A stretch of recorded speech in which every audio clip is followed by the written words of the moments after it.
আসসালামু আলাইকুম, ওয়েলকাম জানাচ্ছি আবারও একটা নতুন রেসিপিতে। অনেক দিনের ইচ্ছা বেকারির মতো একটা কেক বানাবো। প্লেন কেক, কোনো ডেকোরেট না, যেটা সাধারণত বেকারিতে কিনে পাওয়া যায়, সিম্পল কেক। এটা বানানোর খুবই ইচ্ছা ছিল, তো আজকে বানিয়েই ফেললাম। আর দেখতেই পাচ্ছেন মাশাআল্লাহ কত সুন্দর পারফেক্ট হয়েছে। চলুন তাহলে আমরা পুরো রেসিপিটি দেখে নিই কেমন হলো।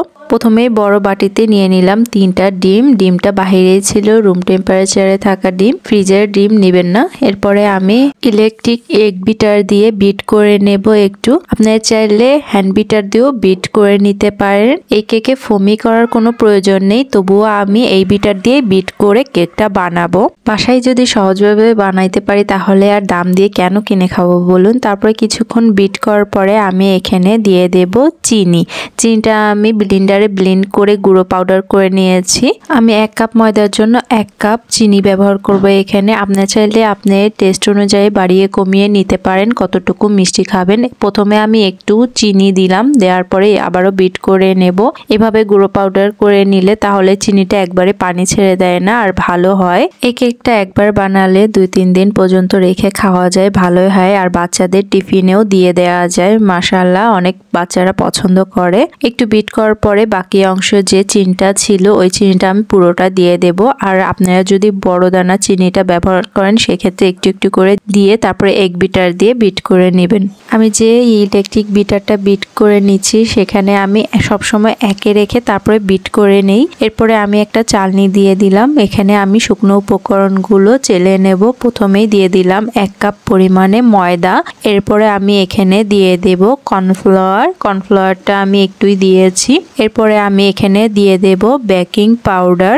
এরপরে আমি এখানে দিয়ে দেব বেকিং সোডা। এরপরে আমি এখানে দিয়ে দেব ভ্যানিলা পাউডার। আপনারা চাইলে এসেন্সটাও ব্যবহার করতে পারেন, তবে আমি বলবো ভ্যানিলা পাউডারটা সবচেয়ে বেশি ভালো লাগে এই কেকে।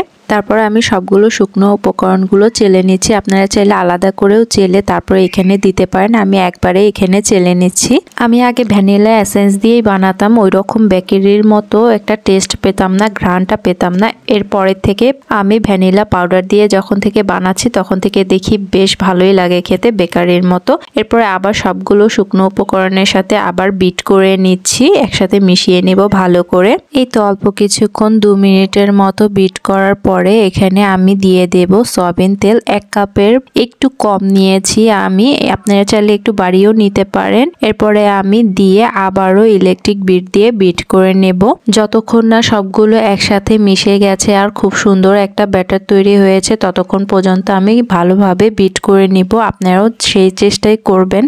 ইলেকট্রিক বিটার ছাড়া যদি আপনি করেন সেক্ষেত্রে আপনার সময়টা একটু বেশি লাগতে পারে। এরপরে আমি এখানে একটু দুধ দিয়ে দেব। ময়দার ঘনত্বটা আমার কাছে খুব বেশি লাগছিল, এজন্য মনে হলো একটু দুধ দিলে ভালো হবে। তারপরে আবার দুধ দিয়ে আমি ভালোভাবে বিট করে নিচ্ছি।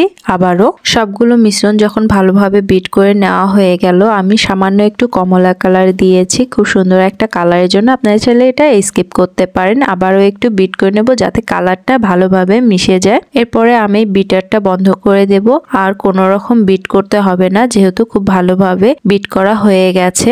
আমি যে ঘনত্বটা রেখেছি দেখেই নিশ্চয় বুঝতে পেরেছেন কতটুকু ঘনত্ব রেখেছি, আর এটার মাপটা আপনি দেখেই বুঝে নিতে হবে। এরপরে আমি যে মোল্ডে কেকটা বানাবো ওখানে একটা কাগজ বিছিয়ে দিলাম। আপনারা চাইলে বেকিং পেপারও বিছিয়ে দিতে পারেন। এরপরে দিয়ে দেব একটু সামান্য তেল। তেলটা পুরো বাটিতে আমি ছড়িয়ে দেওয়ার পরে দিয়ে দেব একটু ময়দা। এরপরে পুরো বাটিতে আবারও ময়দাটা পুরো ছড়িয়ে দেব। এরপরে আমি কেকের ব্যাটারটা দিয়ে দেব পুরো বাটিতে। আপনারা আপনাদের পছন্দ মতো বাটিতে নিয়ে কেকের ব্যাটারটা দিয়ে দিতে পারেন। আপনি যে শেপটা দিতে চান সেই শেপ করে কেকটা বানিয়ে নিতে পারেন। এরপরে একটু ড্যাব ড্যাব করে নেব। তারপরে একটা চাকুর সাহায্যে মাঝখানে একটু দাগ কেটে নেব। মাঝখানে যে কেকের একটু ফাটল হয় ওইটার জন্য, এটা নাকি ভালোই লাগে দেখতে।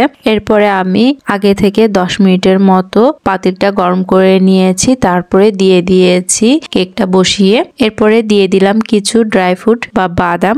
আমি এখানে কিশমিশ বাদাম দিয়েছি, আপনারা চাইলে এটা স্কিপ করতে পারেন, আর যদি খেতে পছন্দ হয় তাহলে দিতে পারেন। প্রায় 30 মিনিটের মতো বেক করার পরে এই যে দেখছেন মাশাআল্লাহ খুব সুন্দর একটা কালার এসেছে বেকারির মতো। আর আপনার এই কালারটা শুধু পাবেন যখন আপনি এই সিলভারের হাঁড়িতে কেকটা বেক করে নেবেন। একটা কাঠির সাহায্যে আমি দেখছিলাম ভিতরে কাঁচা আছে কিনা, দেখি না, মাশাআল্লাহ খুব সুন্দরভাবে কুক হয়ে গেছে। এভাবে আপনারাও বানিয়ে নিতে পারেন। যদি ভিডিওটি ভালো লাগে অবশ্যই লাইক কমেন্ট করে পাশে থাকবেন। পুরো ভিডিওটি দেখার জন্য অসংখ্য ধন্যবাদ। পরবর্তী ভিডিওর জন্য নতুন হয়ে থাকলে সাবস্ক্রাইব করে পাশে থাকবেন। আর প্রথম থেকে শেষ অবধি চুলার আঁচটা মিডিয়াম থেকে একটু হাই রাখবেন, তাহলে কেকটা ভালো হবে। কেকটা চুলায় বসানোর পরে চুলার আঁচটা বাড়ানো কমানো যাবে না, একভাবেই কুক করে নিতে হবে।